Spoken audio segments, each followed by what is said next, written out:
Des fois, nous servons Dieu sans pour autant le servir. Des fois, nous pensons servir Dieu sans le servir. Nous pensons le servir en servant nos convictions, en servant d'autres choses que nous pensons venir de Dieu. Des fois, nous pensons servir le Seigneur, mais il n'est pas dedans. Servir le Seigneur, c'est qu'il prenne la première place. Servir le Seigneur, c'est regarder à lui d'abord. Se dire, est-ce que le Seigneur serait fier de ce que je suis en train de dire, de ce que je suis en train de faire? Servir le Seigneur, c'est de regarder à ce que lui, il pense d'abord. Servir le Seigneur, ce n'est pas de regarder à ce que d'autres personnes pensent d'abord. Servir le Seigneur, c'est qu'il est la première place dans tout ce que nous faisons. Servir le Seigneur, c'est recevoir les instructions de lui, savoir que cela vient de lui. Servir le Seigneur, ce n'est pas servir pour plaire à des hommes, c'est servir pour lui plaire. Servir le Seigneur, ce n'est pas « Oh, si je fais ci, cette personne ne sera pas contente » alors que le Seigneur te demande de le faire. Servir le Seigneur, c'est accepter être critiqué par d'autres personnes, par des personnes que tu estimes, que tu aimes même, parce que le Seigneur te l'a demandé.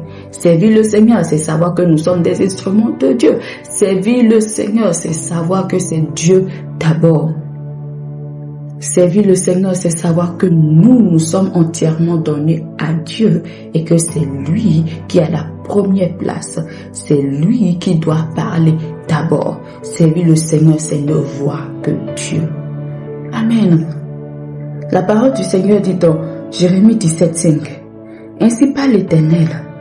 Maudit soit l'homme qui se confie dans l'homme, qui prend la chair pour son appui et qui détourne son cœur de l'Éternel. Faisons attention, fais attention à ne pas détourner ton cœur de l'Éternel et le placer entièrement sur des humains. Parce que l'homme trahit, l'homme déçoit, l'humain déçoit et c'est naturel. On n'a pas à en vouloir à l'humain parce que c'est naturel. L'humain n'est pas parfait comme Dieu, même si nous tendons vers la perfection. L'humain peut se tromper, mais Dieu ne se trompe jamais. Maudit, ce n'est pas que c'est Dieu qui maudit. C'est lorsque tu mets toute ta confiance en un humain et qu'il finit par te décevoir. La déception est tellement grande que tu peux t'éloigner de Dieu, que tu peux t'éloigner de l'appel de Dieu, que tu peux t'éloigner de la voix de Dieu, des instructions de Dieu. C'est ça la malédiction. Lorsque tu es déçu, tu t'éloignes de Dieu et tu es maudit. Mais béni soit celui qui se confie entièrement en Dieu, parce que tu sais quelle voie tu suis. Essaie de communier avec Dieu, sois intime avec Dieu, reçois de Dieu afin de ne pas être déçu, afin de ne pas vivre dans cette malédiction du fait de t'éloigner de Dieu. Mets ta confiance en Dieu, sers le Seigneur, soumets-toi à Dieu et soumets-toi à qui il veut que toi tu te soumettes.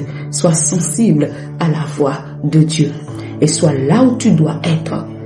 Sois cette personne que Dieu veut que tu sois. Faisons ce que tu dois faire. C'est très important. Sois là où tu dois être.